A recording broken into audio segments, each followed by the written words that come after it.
امیر شریعت عطا اللہ شاہ بخاری اللہ کی قبر پہ کروڑ رحمتیں نازل فرمائے. امیر شریعت عطا اللہ شاہ بخاری رحمت اللہ علیہ کو ایک قادیانی ملا. وہ کہنے لگا کہ شاہ جی ہم نے جو ہی مرزا قادیانی کو نبی نہیں مانا، اس کی نبوت کی بشارت قرآن میں ہے، ہم نے اس لیے مانا ہے. شاہ جی فرمانے لگے قرآن کی کون سی آیت ہے جس میں تمہارے نبی کی بشارت ہے؟ اس نے کہا مبشرم برسول یاتی من بعد اسمہ احمد، عیسیٰ نے بشارت دی ہے میرے بعد ایک نبی آئے گا جس کا نام احمد ہوگا، وہ ہمارا نبی ہے. شاہ جی فرمانے لگے وہ تو احمد نہیں ہے، وہ تو غلام احمد ہے، وہ تو احمد نہیں ہے، وہ تو غلام احمد ہے. وہ قادیانی کہنے لگا کہ شاہ جی اصل میں احمد ہے. اصل میں اس نے کہا آپ تو عطا اللہ ہے، اور میں عطا تو ویسے ہی ہے، اصل میں اللہ ہی ہوں.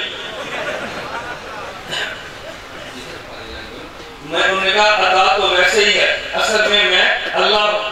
عطا تو ویسے ہی ہے، اصل میں اللہ ہوں. اس نے کہا شاہ جی یہ کیسے؟ فرمایا وہ کیسے؟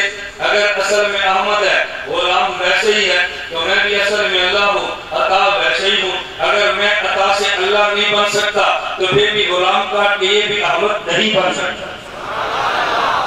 حضرت امیر شریعت عطا اللہ شاہ بخاری خطیب بھی تھے، عالم بھی تھے، پیر طریقت بھی تھے، شاعر بھی تھے، اور شاعر رحمت اللہ علیہ ظریف الطبع بھی تھے، عادت دماغ مناظر بھی تھے. ایک شخص نے امیر شریعت عطا اللہ شاہ بخاری سے پوچھا شاہ جی کوئی ایسا روزہ بھی ہو سکتا ہے ہم کھاتے بھی رہیں، ہم پیتے بھی رہیں، ہمارا روزہ بھی نہ ٹوٹے؟ شاہ جی کو چھیڑا. شاہ جی فرمایا ہاں ایسا روزہ ہو سکتا ہے، تم دن بھر کھاتے بھی رہو گے، تم پیتے بھی رہو گے، تمہارا روزہ بھی نہیں ٹوٹے گا.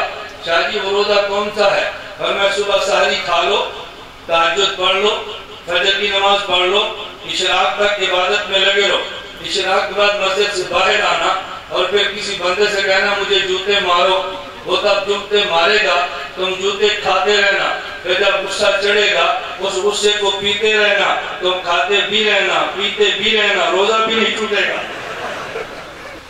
امیر شریعت عطا اللہ شاہ بخاری بہت حاضر دماغ آدمی تھے. شاہ جی رحمت اللہ علیہ کو ایک بندہ دیہات کا کہنے لگا آپ لوگ سگریٹ پیتے ہیں، اللہ نہ کرے دیہاتوں میں اب تو سگریٹ بہت چل گیا ہے، پہلے حقہ پیتے تھے، آپ حقہ سمجھتے ہیں. ایک دیہاتی شاہ جی کہنے لگا شاہ جی میں جنت میں اگر چلا گیا، قرآن کریم میں ہے جو تم مانگو گے جنت میں ملے گا، میرا دل چاہا میں جنت میں حقہ پیوں، مجھے حقہ جنت میں مل جائے گا؟ شاہ جی فرمانے لگے ہاں تمہیں حقہ بھی مل جائے گا، ہاں البتہ آگ کے لیے تمہیں جہنم میں جانا پڑے گا. تمہاری خواہش پوری ہوگی لیکن کچھ ساتھ میں مشقت برداشت. یہ شاہ جی ظریف الطبع آدمی